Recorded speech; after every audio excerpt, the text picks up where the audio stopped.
Great. All right, please be advised that in accordance with the Open Public Meetings Act, the notice of the time, date, and place and agenda for this regularly scheduled Historic Preservation Commission meeting was sent to the Jersey Journal, the Jersey City Reporter, and Ellis Basilito on Thursday, July 14th. Same notice was sent to the city clerk for posting on the bulletin board outside of the clerk's office in City Hall and on the city website. I have proof of this notice here in evidence.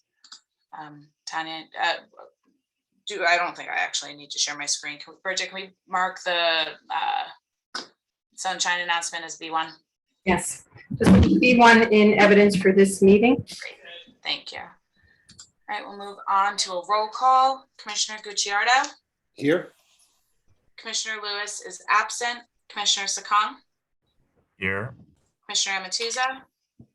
Present. Commissioner Stango. Here. Commissioner Gordon. Present. Commissioner Gunther. Here. Vice Chair Sandkamp. Here.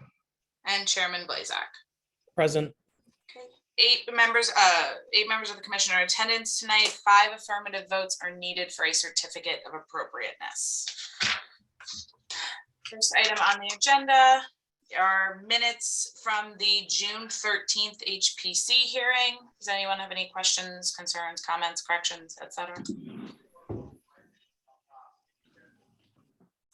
All right. Hearing none, staff recommends a motion to approve the minutes. I so move. Second. Okay.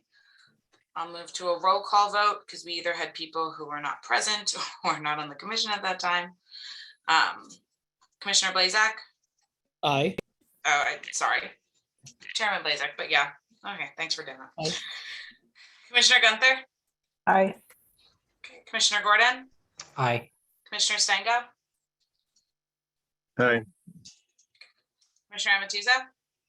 Aye. Commissioner Sakong. Aye. Commissioner Gucciardo. Aye. Vice Chair Sandkamp. I'm going to abstain. I wasn't at that meeting. Okay. We have 7 affirmative votes, no nays, and 1 abstention. The minutes from the June 13th regular HPC meeting are approved. Continuing on, correspondence, all application materials, copies of correspondence like that, anything necessary for the meeting tonight are linked on tonight's agenda in the case number of each application. Announcements, we do have 2 staff announcements. The first is that we have a new commissioner joining us, Nick Stango. He was sworn in by Sean in May. We are very happy to have him. And we also have a new board attorney, Tom Fodes, down below. He is down below, at least on my screen. Also happy to have you too, Tom. Thank you. May I just one correction? My Sure. name is, yeah, I'm sorry. Go ahead. It's Fodes. Yeah, I apologize. all right. I usually steer away from pronouncing people's names. Don't know what overtook me there. All right, moving on to open public comments. Are there any members of the members in attendance tonight who would like to speak regarding matters of historic preservation that are not on tonight's agenda?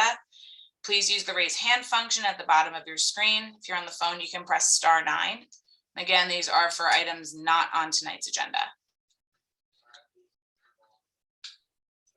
All right, staff is seeing no hands raised and therefore recommends a motion to open and close public comment.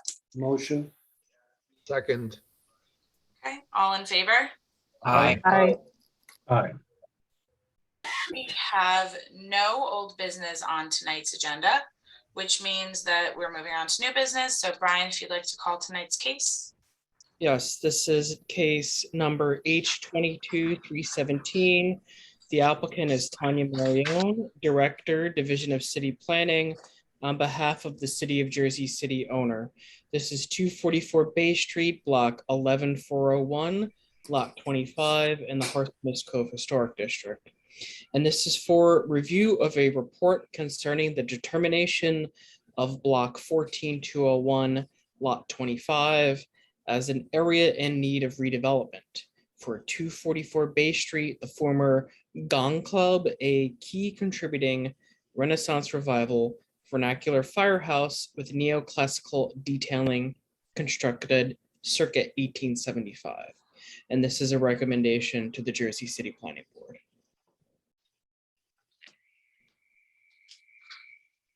Do you want me to, not do you want me to, I need to be sworn in. Would you raise your right hand to be sworn? Do you swear or affirm the testimony you're about to give in this proceeding will be the truth, the whole truth, and nothing but the truth? Yes, And just state your name for the record, please. Tanya. Tanya Mario. Thank you. Awesome. So I'm not sure if this board is necessarily familiar with this process. So bear with me and let me give you some background information on the process. Initially, this starts off with a resolution to City Council. The City Council authorizes the study. The study, which probably you're more familiar with hearing the word area in need of redevelopment, not necessarily area in need of rehabilitation. They're both within the sorry. They both give me 1 second, okay?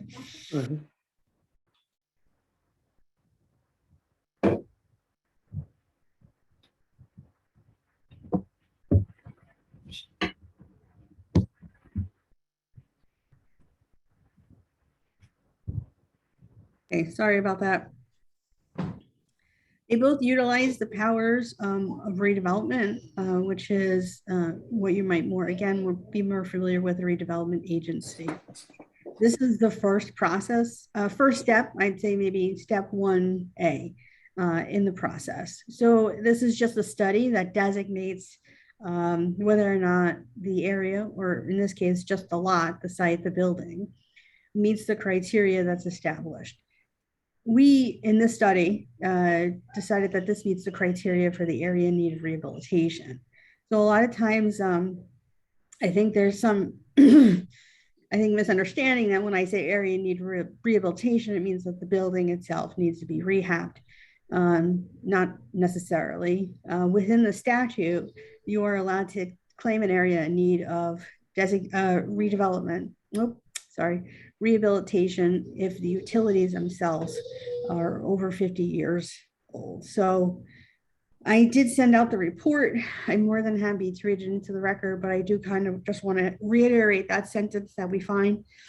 And that's the majority of the water and sewer infrastructure in the delineated area is 50 years old and in need of repair or substantial maintenance.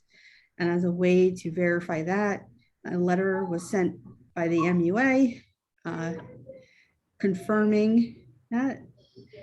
And that again is in your packet, and that was sent on June 28th to 2022. And that's again just confirming that exactly what I said, that the water and sewer infrastructure is at least 50 years old. So why I'm saying these things, I think this is just a very technical part of the process. This is not the plan. This is not what the future or like holds at a planning board. This is just a designation in order to get the area in redevelopment. Once it's there, I think the intention is, just so I guess there's full transparency, the intention is for the JCRA, the redevelopment agency, to put out an RFP. So a developer and buyer would put in a proposal, and then it would be sold to them through the RFP process.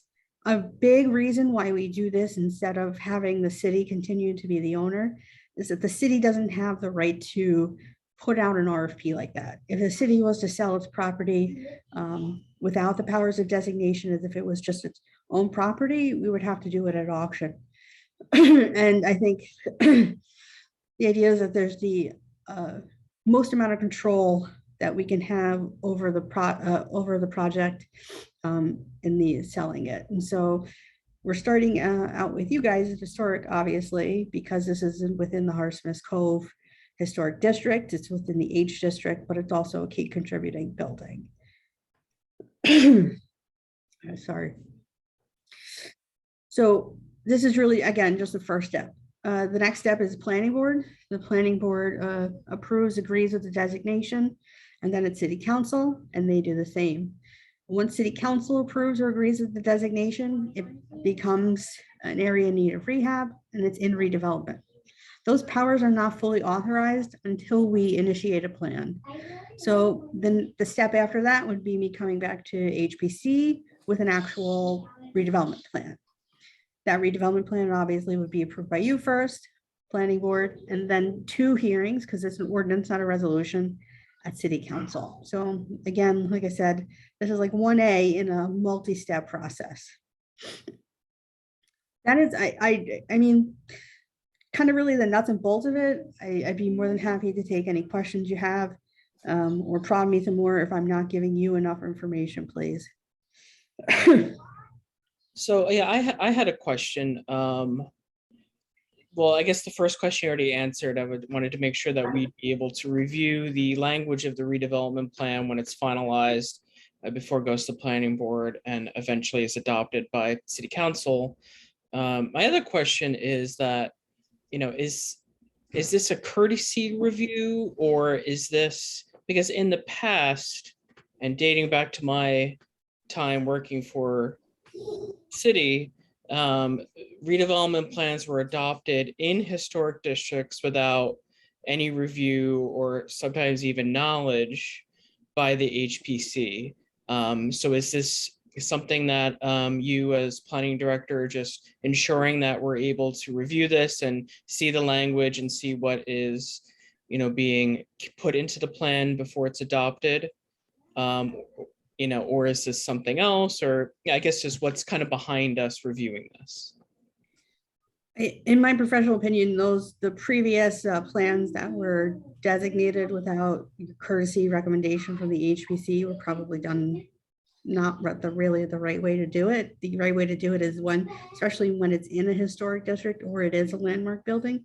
The MLUL really does give you guys a lot of authority in that. And so, yes, it's a courtesy because I'm not sure that you necessarily have the ability to vote on recommending the designation. I think you can vote on I think you can make a voter declaration recommendations that'll go to the planning board. Those will be added as a part of the designation for the planning board. The planning board is the one that will, again, vote to recommend, and it's really ultimately the city council. Yes, it's definitely my intention as director to make sure that the process is done correctly, and especially within the historic district. Okay. Especially for this building, which I know a lot of people care about. Maybe just because they were going to the bar next door.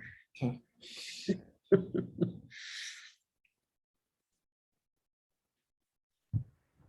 Are there any other questions from any other commissioners? I'm sure some of like Stephen and Tony and some others who have been on a while might recall some of those plans that HPC wasn't able to review, and then kind of put us in tough spots in the past where someone would come in and say, well, the redevelopment plan allows for this. And it would definitely put us in some tight spots, and maybe has been able to have, people have been able to get some things through where they otherwise might not have been able to. So I think this is seen very favorably by us here, that we're able to review it before someone comes to us with work and is saying, I can put a couple other additional stories on this building, or whatever it might be. So when the GCRA puts out the RFP matches precisely what the plan is. They can't go above and beyond that. So the RFP can't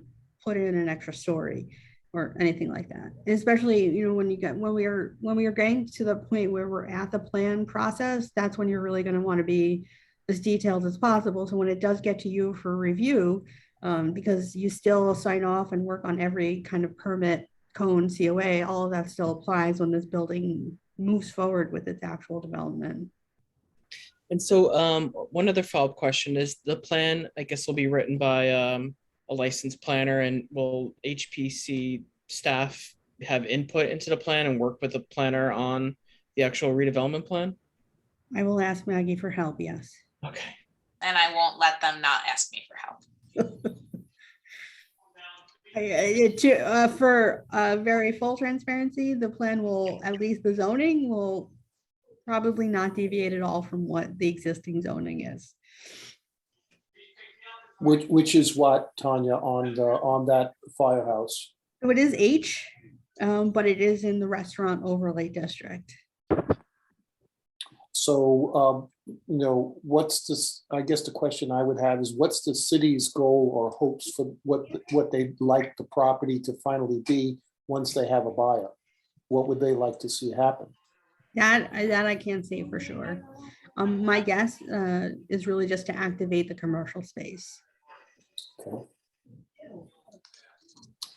Is it have a residential component to it? I'm sorry, I'm kind of ignorant about I know the building, of course, but I don't know much about its zoning currently. So does it have a residential component to it? I believe the H doesn't change or deviate here on this part of Bay and Newark. So No, it's it probably doesn't. Does not. So it's strictly a commercial property? Okay. I think it's the RAS overlay that allows for the commercial use. Yeah, the H zone only has conditional uses or different uses in Paulus Hook. The H zone in Harson's does not have any specific additional uses that are permitted outside of the standard residential, government, churches, stuff like that. Right. But it does have that overlay, so that's why you can have commercial or restaurant there specifically.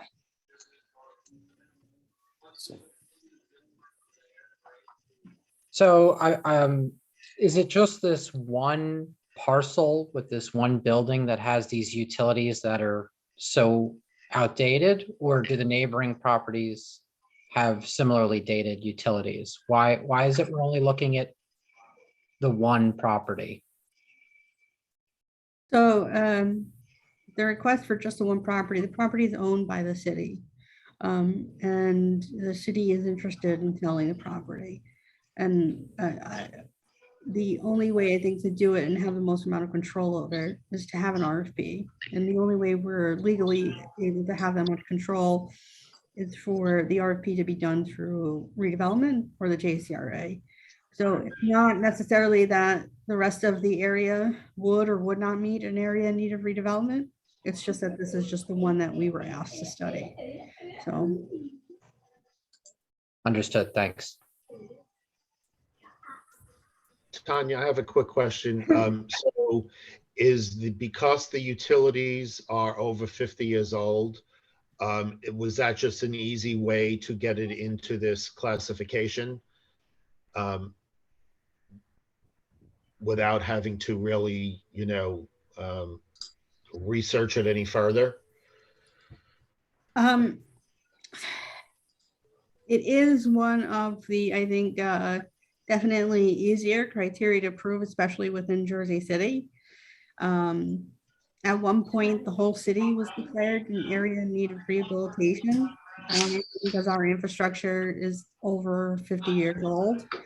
And I think it's also easier to do it this way because then I am not making any significant claims about the building, which I don't feel that comfortable doing, given the fact that it is a historic building, it's a historic structure, materials, and I don't know. There's been so many times where you, as a board, and along with our historic preservationists here frequently, oh, the building is going to fall down. There's no value here.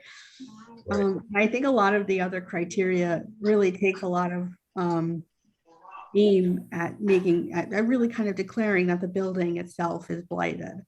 And I think obviously the building can be restored and rehabbed. It's already in really great shape. Yeah, I would agree. Thank you. And so to clarify our role here, so I just want to make sure I understand, we are making a recommendation to the planning board in terms of what their recommendation should be to the city council. And we're just looking at whether it meets the criteria in terms of these utilities being older than 50 years. Correct. And the only evidence we have to base that determination on is your testimony? No, it's in the package you received, there's a letter from the MUA certifying that. Okay. Sounds pretty open and shut then. Thank you.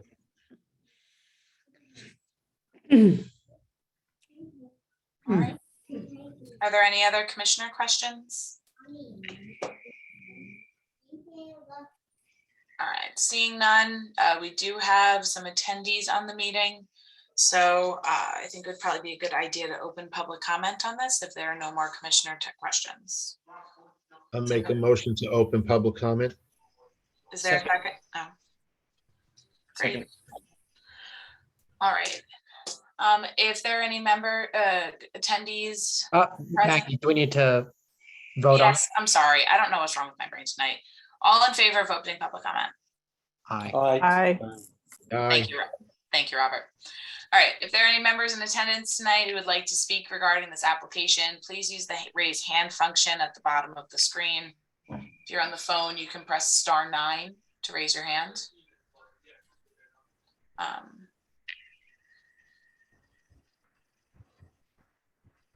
All right. Oh, we do see one hand raised. All right. So prior to promoting, I'll just very quickly review the HPC's public testimony procedure. I will promote you as a panelist to address the HPC. You will be sworn in and state your name for the record, and then we'll start our timer. Our public comment limit is 5 minutes. If you have any questions, please address them to our chair, and he will keep track of them. And then once public testimony is closed, we'll make sure that all of the questions are answered to the best of our ability. All right, so the hand I see raised is Mary Ann. I'm going to go ahead and promote you to panelist.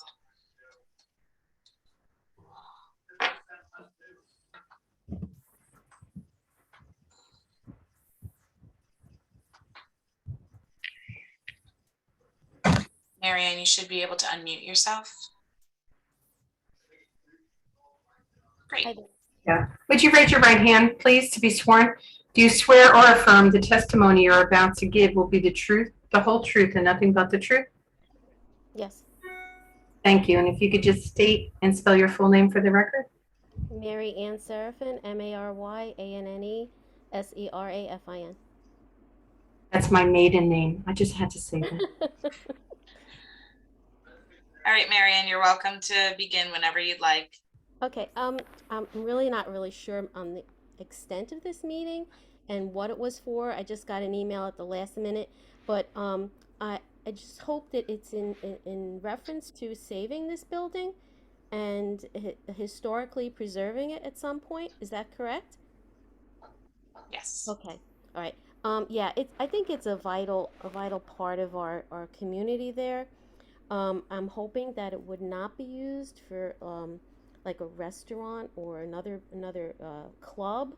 I'm hoping that maybe somehow the building could be used for the community, maybe as a meeting center or something, viable for people to use or go there. Maybe another safety area, because prior to them, I know they had to leave because it was not, safe enough for them to use the Gong Club, but I see it as a vital area, maybe to use something for medical even, or some kind of response, because that area gets very, very packed and full with people for all these events and things. But yeah, I don't want it torn down. I don't want to see it, have anything bad happen to the building. There's a lot of history to it, and it should be preserved at any cost. Thank you. Thank you, Mary. Oh, and I've lived here all my life, so I've seen this building forever. And I don't know. I used to be part of the Gong Club at some point, like 1 or 2 years, but then I had to drop off because of school. But it was nice. It was nice having it there. I'm sorry that they left.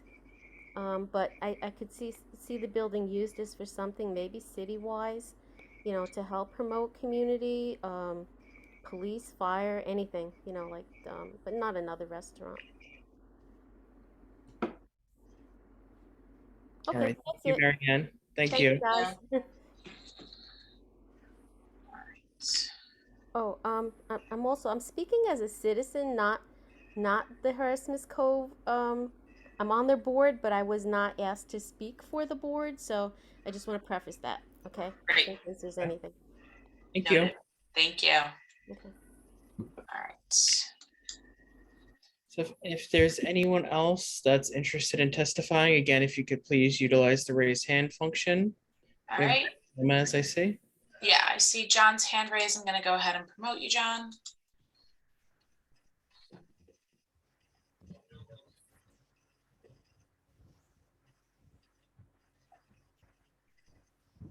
All right, John, you should be able to unmute yourself. Hi, can you guys see me? I cannot see you, but All right. we can hear you. Okay, I'm gonna try to do it.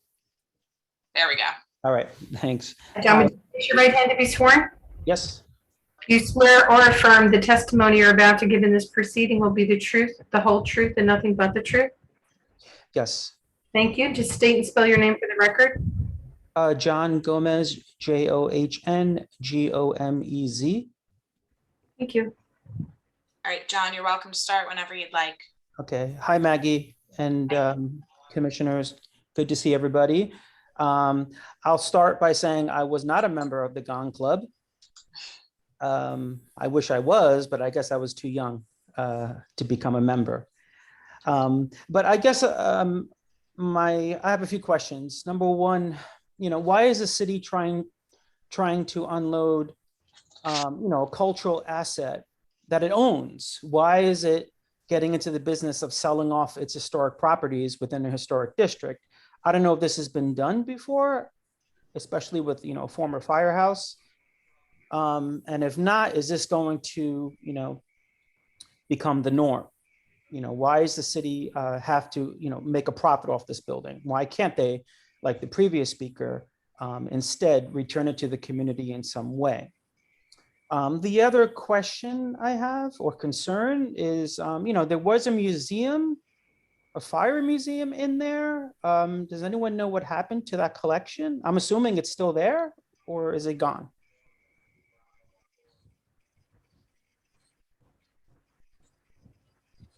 John, do you have any additional testimony or questions for the commission? Can you hear me? Yes. Here you Yes. will. So I did put out a question about where's the collection that's in there Well, now. we take in all of the questions and then we'll answer them. Oh, okay, sorry, I should know that. Yes, sorry. I did have another one, but I forgot it, but it's okay. I'm good. Thank you.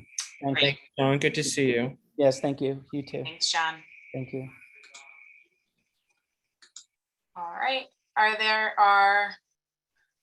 Mary Ann, I see your hand raised. However, you did address the commission already. So if there's anyone else who has not previously addressed the commission.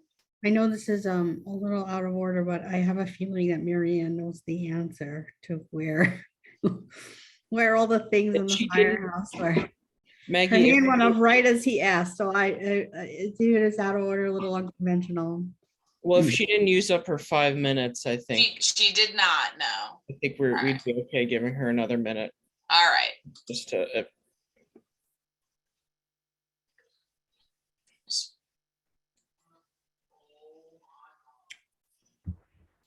All right, Mary Ann, you're still sworn.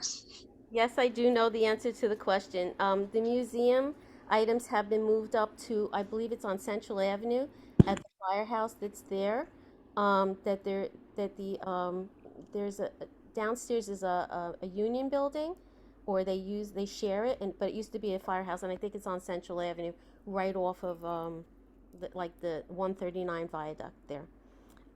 So yeah, this stuff has been preserved in that case, but the building is still historic. Okay, so I think we should somehow use it for the city somehow, as in the population, the community, Hartsmith Cove, anything like, keep the history alive of our city. Don't throw it away to some developer, please. Okay, end of story. Thank you. I can answer other questions if I can later. Okay. Okay, and I see Chris Perez's hand is up. Yep. Gonna promote him now.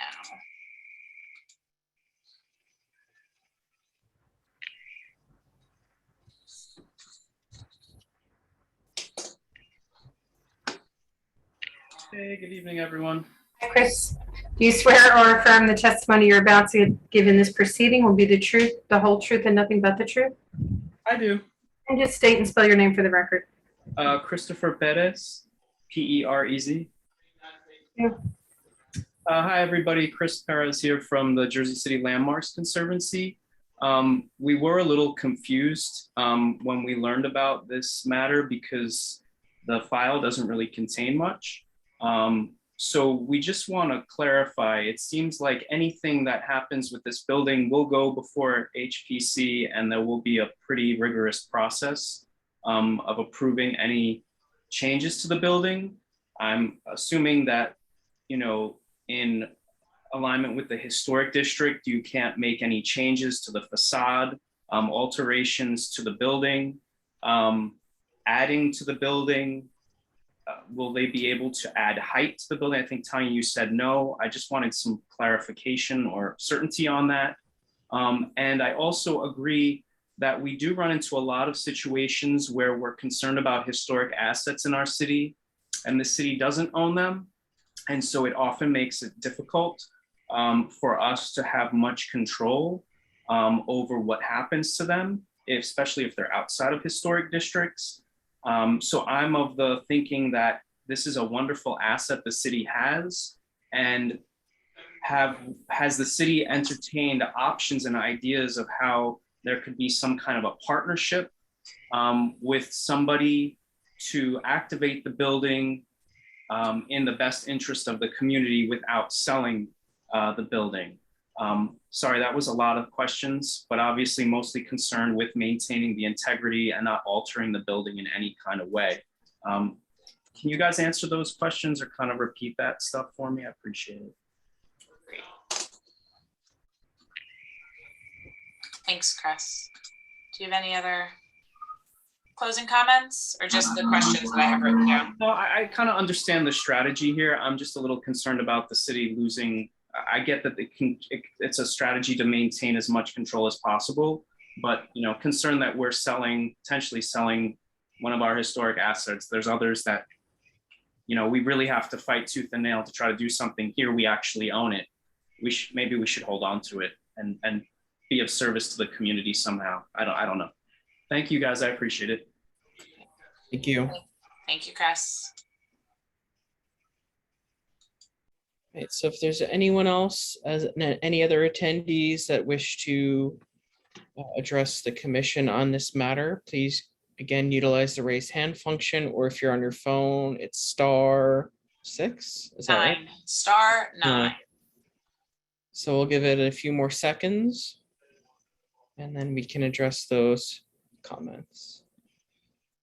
I don't see any other hands raised, so I'm going to make a motion to close public comment.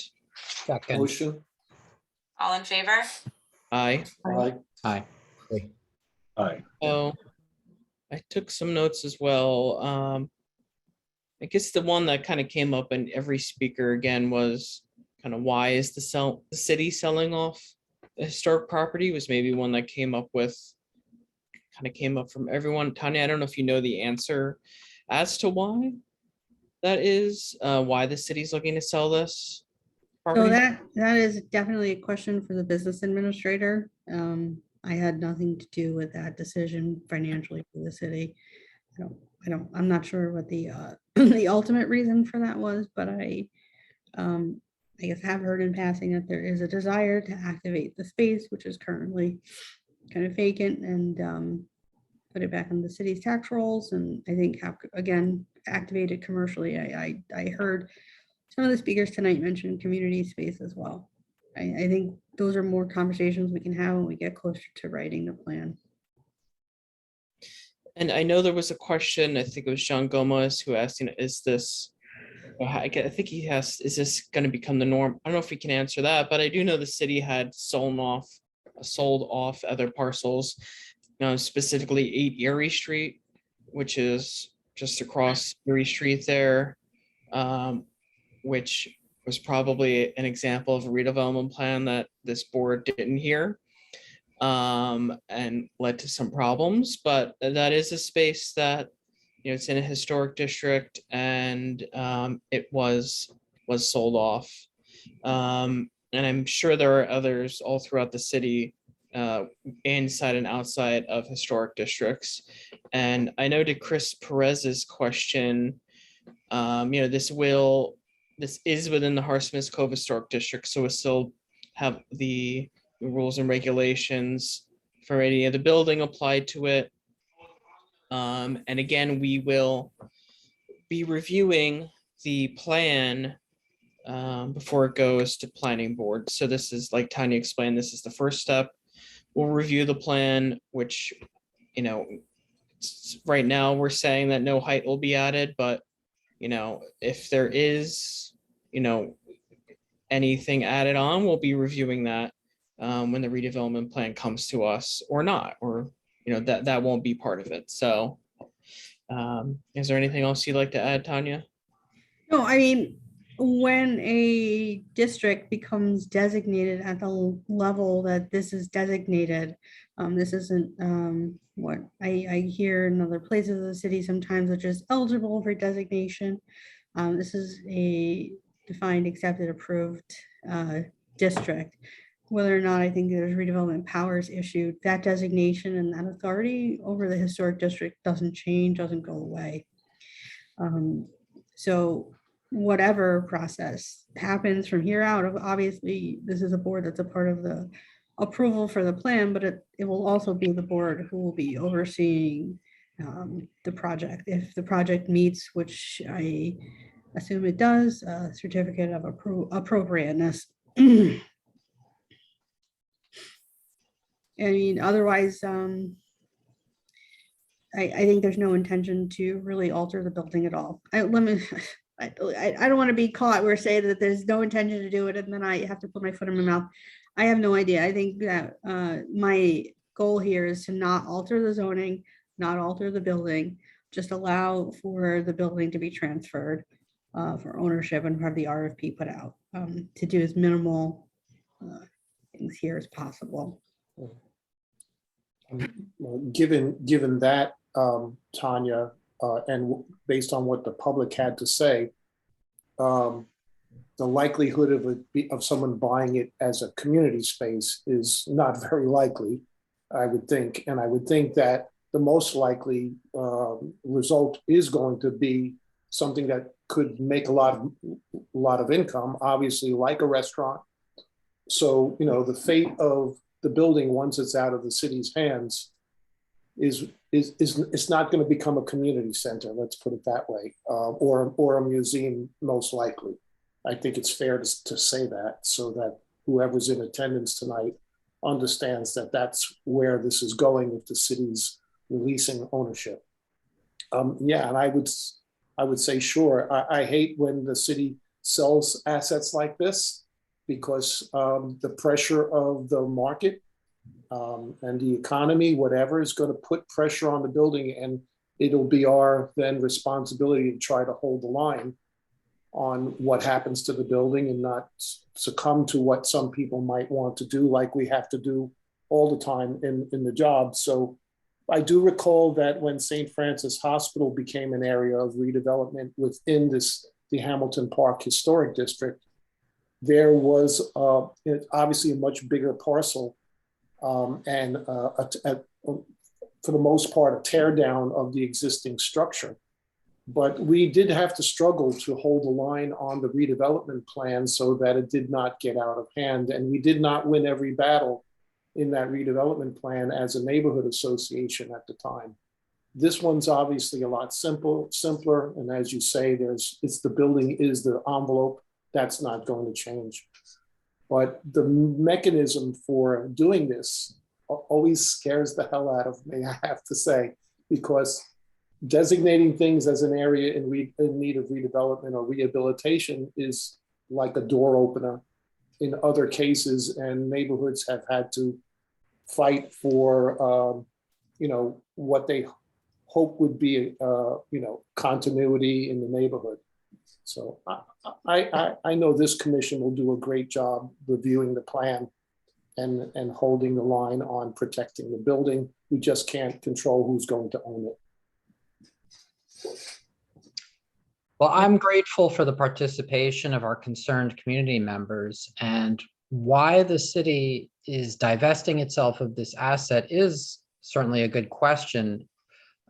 Tanya, I know you were already asked this, and I don't mean to ask you to talk out of school, but you said the reason we would have to get the reason, we would have to speak to the business administrator, but we don't have him tonight, we have you.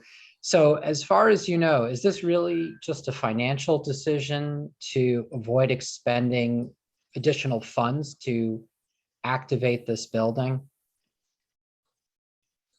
Again, none of that was discussed with me.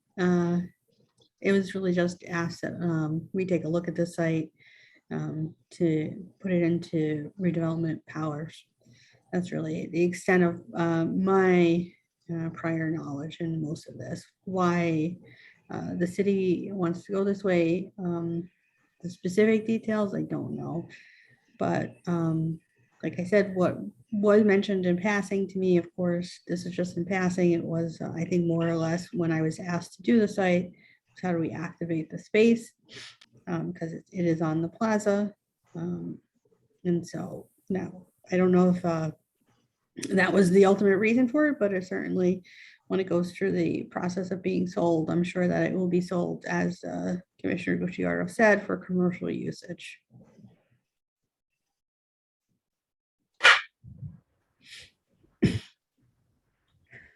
I would say that it's pretty obvious why the city is going to sell this asset. Number one, it needs complete rehabilitation. Everything in it is old. It's full of lead paint. And they don't have probably the millions of dollars it would cost to get this property viable again, to make it a useful building for whatever the purpose may be. And if they sell it, they would easily be collecting close to $30,000 or more a year in property taxes. So I see it as a good move, in my opinion, although I hate to see assets go, but the city does not really have a great record for taking care of its assets. So I'm happy to see it go to somebody who will do the right thing by it and restore it and turn it into something that we all may enjoy at some point, as either a restaurant or whatever the new owner chooses. And that's it. I just want to note that we often tell applicants of different scales of ownership that the economics of what we place on them, of what ownership entails in a historic district, is sort of outside the purview of this commission. And I think it's only fair that this side of the economics also, I don't really know how relevant it is to the review of the MUA letter and of our review of the infrastructure. So personally, I don't know if that side, if the economic side of it is really pertinent to what we have authority to review. But I am like many of the other commissioners, I'm happy to see a kind of future for this building. The programming concerns and the community concerns all sort of taken into account. I'm excited to be a part of the process of making sure this building ends up the way it should. And I think a lot of the concerns about, why the city is doing this and and maybe the need for a community space or something is very valid, but I think that's maybe something that should be addressed to the city council when this goes before them. Right. And, the city could, if the city wanted, city could put it in an RFP and say this has to be community space. Obviously, they're not going to get a return that they would for someone using this as a restaurant and not getting the same taxes. But, I think that's something that constituents should, call on their elected officials to do if that's something that they wish to see. And I also think that, talking about the economics, I think this is one where whoever purchases this building should go in knowing that they're subject to HPC review, and we're gonna want to see this building, restored and rehabilitated as per our guidelines. So I just hope that when it comes to that, whoever comes in isn't coming in wanting to do anything too crazy to the building, and knowing that, we will want to see this restored to its, as we always want to see it done. So. Anyone So- else? Oh, sorry. I was gonna say, what actual action would we be taking tonight, Maggie? So the action would be just to recommend the report to the planning board for review, Tanya. It would be just a motion to make a recommendation. The recommendation to recommend.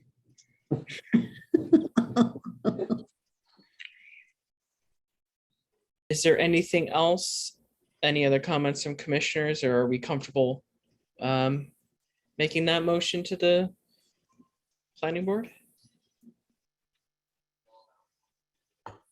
I think we've had a really good discussion, and I would like to make a motion to recommend to the planning board that they recommend to the city council they take a look at this. I'll second that. All right, we'll move to a roll call vote. Commissioner Amatuza, Aye. Commissioner Gucciardo, Aye. Commissioner Sakong. Aye. Commissioner Lewis is absent. Commissioner Stenga, Aye. Commissioner Gordon, Aye. Commissioner Gunther, Aye. Vice Chair Sandkamp, Aye. and Chairman Blazak. Aye. Okay, there are 8 votes in favor, none against, no abstentions. The motion passes. Feel better, Tanya. Yeah, feel better. Thanks, Tanya. Thank you for Thank you. entertaining me this evening. Thank you, Tanya. You can't leave yet, you're the host, so. I'm Luckily, your host, but I'll stay in the background. Oh, I'm the host now, I'm sorry. Yeah, I hosted you. Yeah. but Yeah, I'll stay in the background. all Okay. right, you can leave if you want to. All right, moving on to tabled cases. I have no update on 148 Jewett. We are coming up on the annual date in which I email them and ask them if they are moving forward with that application. We'll see if they break I don't know what the record is for longest application on an HPC agenda. It might be this one. They might be breaking their own record. 591 Montgomery Street, we have no real update for. They did submit new plans. Sarah and Dan have been working with them. We have no update for the French American Academy at St. Mary's. And we also have no update regarding the signage at Sugartown. I did send them a courtesy email to ask for an update. I have not heard back from them. And for 215 Warren Street, I did receive revised plans from that applicant. We are currently making sure that the community has an opportunity to thoroughly review them. I would anticipate them coming back either August or September, depending on how that community review goes. All right. Next on the agenda is resolutions, but we do not have any to introduce or memorialize. We don't need an executive session, which just leads us to adjournment. Motion to adjourn. Second. All right, all in favor? Aye. Aye. Aye. Aye. All right.